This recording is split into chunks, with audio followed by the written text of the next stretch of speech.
A company has issued a 15-year bond with a notional principal of $350 million. The sinking fund provision calls for 8% of the outstanding principal amount to be retired in years 8 to 14, with the outstanding balance paid off at maturity in 15 years. The outstanding principal balance at the end of year 9 is closest to. So under this type of bond, we're not paying off any principal for the first 7 years, essentially. So our principal is going to look like $350 million for the first 7 years. Let me bring in this table that I think illustrates this well. So from years 1 to 7, we're going to have $350 million, and then nothing's getting paid down. We're paying interest only. And then at the start of year 8, we're going to start with that 350, and now we're going to start retiring principal. So we're going to do 8% of 350, which gives us $28 million, which gives us ending principal of 350 minus 28, which is 322. And then this value gets moved over here. So then during year 9, we're going to be outstanding another 8%, which brings us to an ending value of 296.24. Answer B. A 3.125% government bond is priced for settlement on the 12th of July. The bond makes quarterly coupon payments on June 30th and September 30th of each year. The accrued interest per 100 of par value are closest to. And we've got a calculation here. So let's bring in our formula. Our accrued interest formula is going to be our little t, which will be time since our last payment. So we can see here that's going to be July 12th minus June 30th. So how many days between those two periods? And we would have 12 days there. So that's going to go in our numerator. And then big T, which is in the denominator, that's going to be time between the two payments. So we're going to take the difference between June 30th and September 30th. Since these are quarterly payments, it'll be around 90 days. This one specifically is going to be 92 because July has 31 days and August has 31 days as well. So that 92 is the 31 in August, 31 in July, and then 30 in September. And then payment, that's going to be our coupon, which we're told is 3.125 right here for this government bond.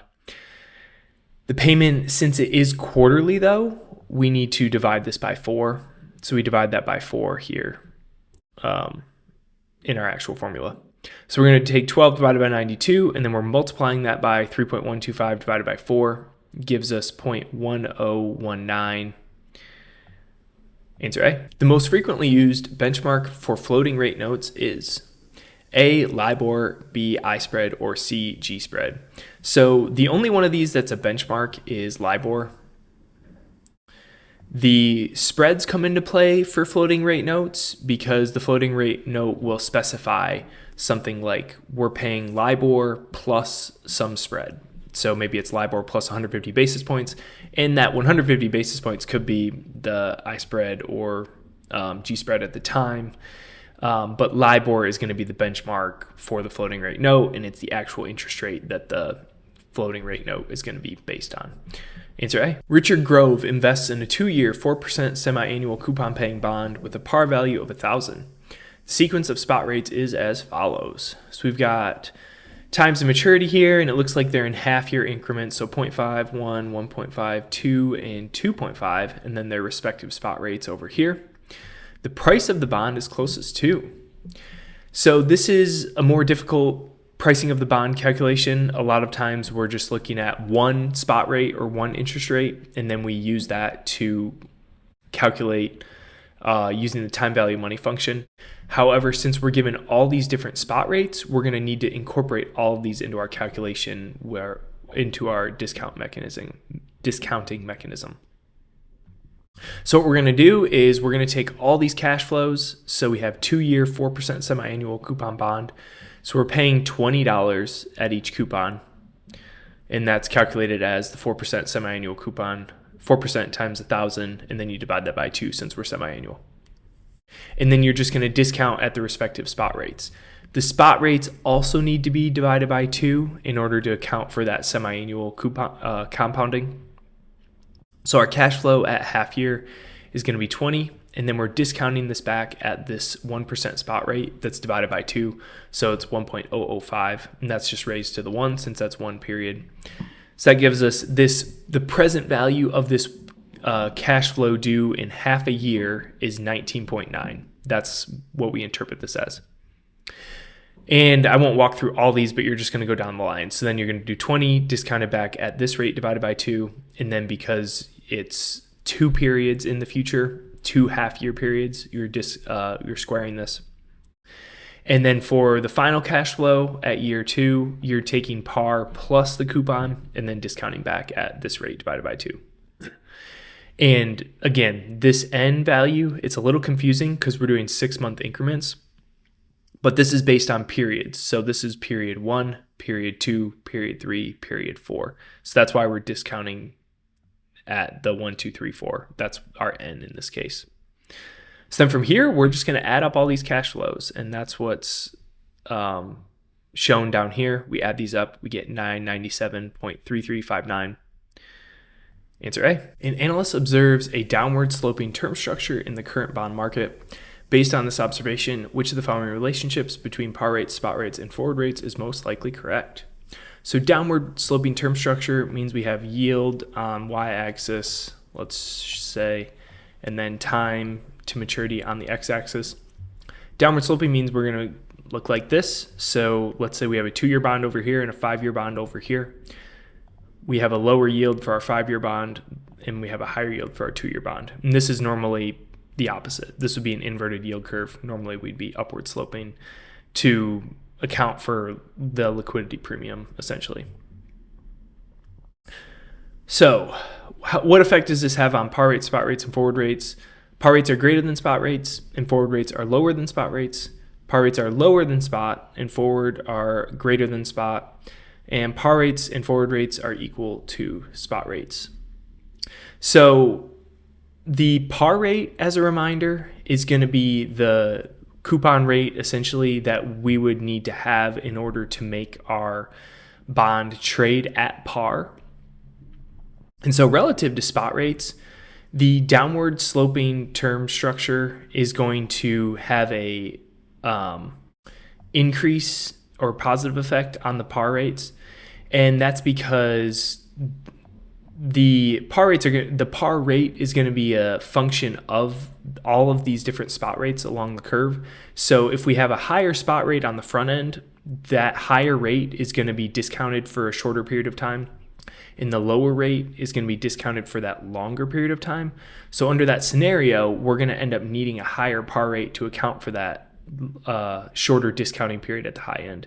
And it would be the exact opposite at this way, or for upward sloping. So B is going to describe upward sloping from this standpoint, and A is good. From a forward rate standpoint, this can be more so thought of intuitively. If it's downward sloping, we expect forward rates to be lower than we expect shorter rates to be, and so we would also expect forward rates to be lower than spot. Answer A. An investor is evaluating 2 potential strategies for a 5-year investment horizon.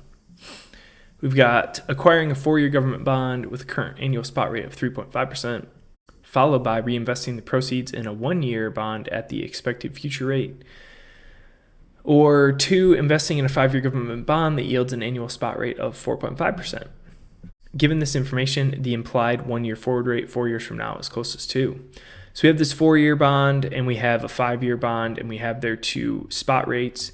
We're basically going to use these to impute our 1-year forward rate. So the forward rate between these 2 spot rates. So what that's going to look like, we're going to take 1 plus the A bond, which we will assign as the 4-year. So 1 plus 3.5%. And that's going to be raised to the 4, which is our A. And then we're going to multiply that by 1 plus our 1-year forward rate. So this is what we're going to be solving for in the formula. And that's going to be equal to 1 plus 4.05, which is our ZB, and then raised to the B, which is going to be 5. So then from here, we're going to be really just moving stuff around and doing algebra. We work this through and we get the forward rate at 1.08. 5976 minus 1, which gives us about 8.6%. Answer C. Which statement accurately describes the function of a special purpose entity in securitization? A, to provide loans directly to borrowers, B, to act as an intermediary between banks and borrowers, or C, to receive pooled assets and issue securities backed by these assets to investors. This one's going to be C. The special purpose entity is created to do this, to have pooled assets put into them, and then they issue the securities, which is an interest in the special purpose entity, to investors. Answer C. A, this would be the underwriter, so that's not going to be the special purpose entity, and they are not an intermediary. Again, they're going to be the entity that holds the assets. Bright Future Investments purchases a 12-year, 5.5% annual coupon bond with an investment horizon of 6 years. The Macaulay duration of the bond is 8.75 years. The duration gap of the time of purchase is closest to. So our duration gap is going to not include the bond or the coupon. The only thing we're concerned about is our Macaulay duration and our investment horizon. So we'll take that duration, subtract out the investment horizon, and that's going to be 2.75. Answer A. And what this is doing is it's giving us an idea of our interest rate risk based on the time horizon. So if we have this long of a duration bond, but we need the money in 6 years, then we could potentially have to sell at a loss if interest rates go up. Answer A. Consider a bond issued by XYZ Corporation, which pays semi-annual coupons. The bond has a coupon rate of 5%, a yield to maturity of 4%, and time to maturity of 10 years. John, a financial analyst, observes that between coupon payments, the yield to maturity remains constant. How does the Macaulay duration of XYZ Corporation's bond change between coupon payments if the yield to maturity remains unchanged? Is it going to A, decrease throughout the coupon period, B, increase throughout the coupon period, or C, remain constant throughout the coupon period? So this one's going to be A, decreases throughout the coupon period. And that's because as the time passes and that next coupon approaches, we have a coupon of 5 and a yield to maturity of 4. As that cash flow gets closer to us, that leads to a lower duration that leads to a lower Macaulay duration. And even though the yield to maturity remains unchanged, as we get closer to that next coupon, as we get closer to time to maturity, it's going to decrease. Answer A. A euro commercial paper is most likely 1, an unsecured short-term loan. It is this. That's the characteristics of commercial paper. These are short-term loans, usually less than a year. I think normally less than even 9 months, and they're unsecured, so they are not backed by collateral. It's just going to be paid off by a company's cash flows. 2, issued in the international market. That's also going to be correct, and that's the characteristic of the euro bonds. They're issued in the international markets. And 3, issued in the corporation's domestic currency. That's going to be incorrect. A euro bond is issued in the international market, so it's going to be likely issued in a different currency, not the corporation's domestic currency. So we've got 1 and 2, which looks good for A. 2 and 3, we rule that out, and 1, 2, and 3 for C. Rule that out as well. Answer A.